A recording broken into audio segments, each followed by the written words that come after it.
ஓதப்பட இருக்கிற ஆல இம்ரான் சூராவில் அல்லாஹு ஜல்ல ஷானஹு தஆலா பல்வேறு இடங்களில் இன்றைக்கு மிக சாதாரணமாக கருதப்படுகிற வட்டி குறித்து, அதன் விபரீதம் குறித்து, விளைவுகள் குறித்து, அதன் தீமைகள் குறித்து நிறைய பேசுகிறான்.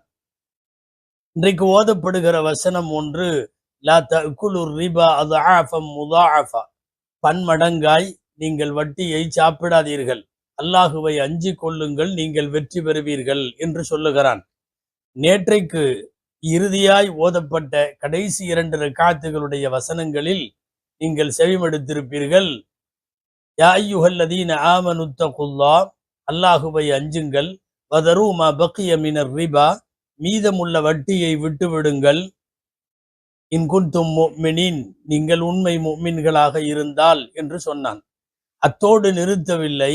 ஃபைல்லம் தஃஅலு, நீங்கள் வட்டியை விடவில்லை என்றால், ஃபஅதனு பிஹர்பின் மினல்லாஹி வ ரசூலி, அல்லாஹுவோடும் ரசூலோடும் யுத்தத்திற்கு தயாராகுங்கள் என்று சொல்லுகிறான் அல்லாஹு ஜல்ல ஷானஹு தஆலா.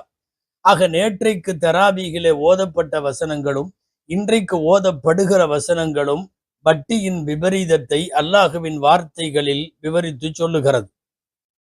அன்பானவர்களே, வட்டினா என்ன? நபிகள் நாயகம் ஸல்லல்லாஹு அலைஹி வஸல்லமுடைய காலத்தில் பரவலாக முஷ்ரிக்குகளிடம், அதேபோல் மதீனாவில் யூதர்களிடம் காணப்பட்ட வட்டி என்பது என்ன தெரியுமா? ஒருவர் ஒருவருக்கு கடன் கொடுப்பார், கடனுக்கு தவணை நியமிப்பார். 1 மாதத்தில் தர வேண்டும், 3 மாதத்தில் தர வேண்டும். அந்த தவணைக்குள் கடனை செலுத்தாமல் தவணை தாண்டுகிற போது கடன் கொடுத்தவர் வந்து நிற்பார், காசு கொடு. கடன் வாங்கியவர் தன் இயலாமையை சொல்லுகிற போது, எனக்கு கொஞ்சம் எக்ஸ்ட்ரா கூடுதலா டைம் கொடுங்க, நேரம் கொடுங்க, நான் கொடுத்துட்றேன்னு சொல்லுவார். அப்ப அவர் என்ன சொல்லுவார் தெரியுமா? நான் இன்னும் 1 மாசம் தள்ளுறேன், நீ அதுக்கு பதிலா இன்னமும் கொஞ்சம் தொகையை கூட்டும்பர். இப்ப கொடுத்தா 1000 ரூபா, இன்னும் 1 மாதம் கழித்து கொடுத்தால் 1200, இன்னும் 2 மாசம் தள்ளி வேணும்னா 1400. இது ரிபன் நசி என்று நம்முடைய ஃபிக்ஹுடைய கிதாபுகளில் சொல்லப்படுகிறது. ஆக கடன் கொடுத்து கடனுடைய தவணை குறித்த போது திரும்ப கொடுக்காத போது தவணையை கூட்டுவதற்காக தொகையையும் கூட்டுகிற இந்த வட்டி நடைமுறை நபிகள் நாயகம் ஸல்லல்லாஹு அலைஹி வஸல்லமுடைய காலத்திலே இருந்தது.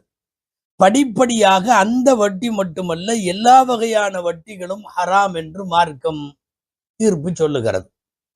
வட்டியில வாங்குபவன் மட்டுமல்ல, கொடுப்பவன், உதவுபவன், எழுதுபவன், உடந்தையாக இருப்பவன் என்று சுமார் 10 பேர் அதுல கணக்கெழுதுபவர் வரைக்கும் குற்றவாளிகளாக இந்த மார்க்கத்தால் பார்க்கப்படுகிறது.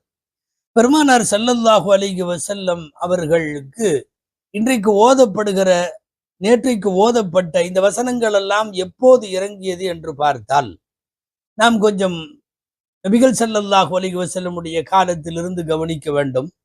தாயிஃபிலே இருந்த சகீஃப் கோத்திரத்தில் மிக அதிகமாக கடன் கொடுக்கல் வாங்கல், வட்டியினுடைய பரிவர்த்தனைகளை செய்து கொண்டிருந்த ஒரு குடும்பம் பனு அம்ரு குடும்பம். இந்த பனு அம்ரு குடும்பத்தினர்கள் பனு முகைரா என்கிற குடும்பத்திற்கு அவர்கள் அதிகமாக வட்டிக்கு கொடுத்திருந்தார்கள். வாங்கிய கூட்டம் முகைரா கூட்டம், கொடுத்த கூட்டம் சகீஃபில் இருக்கிற பனு அம்ருடைய கூட்டம். அந்த நேரத்தில் வட்டி ஹராம் என்கிற ஆயத்து இறங்குகிற போது இது முன்னாடியே வந்தது. நாங்க ஒப்பந்தம் போட்டோம், அதாவது இன்ன காசு நான் தர்றேன்னு அவங்களும் ஏத்துக்கிட்டாங்க, கொடுக்கணும்னு நாங்களும் ஏத்துக்கிட்டோம், கையெழுத்து பரஸ்பரம் ஆயிருச்சு, அதனால இது நடக்கணும்னு சொல்றப்பதான் மக்காவில் அன்றைக்கு கவர்னராக இருந்த அத்தாப் இப்னு உஸைத் ரலியல்லாஹு அன்ஹு, வாலிய மக்காவர், மக்காவினுடைய கவர்னர், நபி ஸல்லல்லாஹு அலைஹி வஸல்லத்திட்ட கேட்கிறாரு, ஆயத்து இப்படி இறங்கிருச்சு, மிச்சம் உள்ள வட்டியை விட்டுருங்கன்னு, இனிமேல் வாங்காம இருந்தா போதுமா, இல்ல இதுவரைக்கும் உள்ள வட்டியும் விட்டுருணுமா?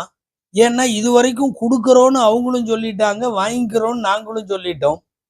அப்போதுதான் இந்த ஆயத்து இறங்கியது, மிச்சம் உள்ள வட்டியும் விட்டுறணும், உங்களுக்கு அசல் பொருள் மாத்திரம் திரும்ப கொடுக்கப்படும்.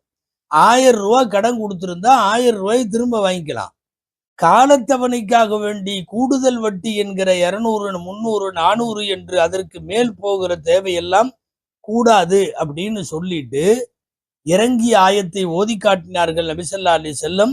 அப்போதுதான் இந்த ஆயத்து வந்தது. என்னன்னா, அல்லாஹ் ரசூலோடு யுத்தத்துக்கு தயாராகுங்கள். அப்ப தெளிவா அந்த காசு கொடுத்த கூட்டம் சொல்லுச்சான், அல்லாஹ்வோட யுத்தம் நடத்துற அளவுக்கு நம்மள்ட்ட கைகள் இல்ல, நம்மள்ட்ட ஆயுதங்கள் இல்ல, இந்த யுத்த வேலையெல்லாம் வேணான்னு வட்டியை விட்டு விட்டார்கள்.